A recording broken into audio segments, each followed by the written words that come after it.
வழிபட்டாலும் சரி, மனமுருகி எங்கேயும் கோயிலுக்கே போகாமல் வழிபட்டாலும் சரி, ஒரு வாட்டியாவது இந்த மண்ணை மிதிச்சு இவர் தான் முருகரை கடைசியாக பார்த்ததுக்கப்புறம் எல்லாரும் உணரக்கூடிய அளவு தான் இருந்துச்சே தவிர யாருமே முருகனை நேராக பார்க்கல. முருகனே நேராக இவருக்காக அகத்தியர், அருணகிரிநாதர் இந்த 2 பேர் கையை பிடிச்சிட்டு முருகர் குழந்தை ரூபத்தில் பிறப்பன் வலிசில் காட்சி கொடுத்தாரு. அப்பேற்பட்ட அற்புதமான மனிதர். இந்த குப்பையிலேருந்து கோபுரத்துக்கு வருவாங்கன்னு சொன்னாங்கல்ல, சில பேர் அந்த பழமொழி சொல்லுவாங்க, குப்பையில் இருக்கிற கோபுரத்துக்கு வந்துட்டான்னு. நான் உட்பட என் வாழ்க்கை மாதிரி எத்தனையோ பேர் வாழ்க்கை மாறி இருக்குது. ஒரு முருக பக்தர் என்கிட்ட நான் முருகனை பற்றி பேச ஆரம்பிச்சதுக்கப்புறம் ஒன்று சொன்னார்.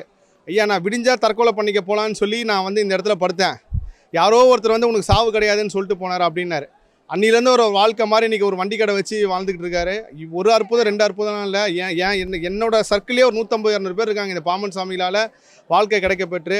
அதுலேயும் ஒரு அற்புதமான மந்திரம் ஒன்று கொடுத்துருந்தாரு. அருணகிரிநாதர் எப்படி நாளென் செய்யும் வினைதான் என் செய்யும் அந்த மந்திரம் கொடுத்தாரோ, அந்த மாதிரி பாமன் சாமிகள் ஐயா வாழவே தாந்தன்பா வாசன் போ கத்தன்பான்னு ஒரு மந்திரம் கொடுத்துருக்காரு. மிக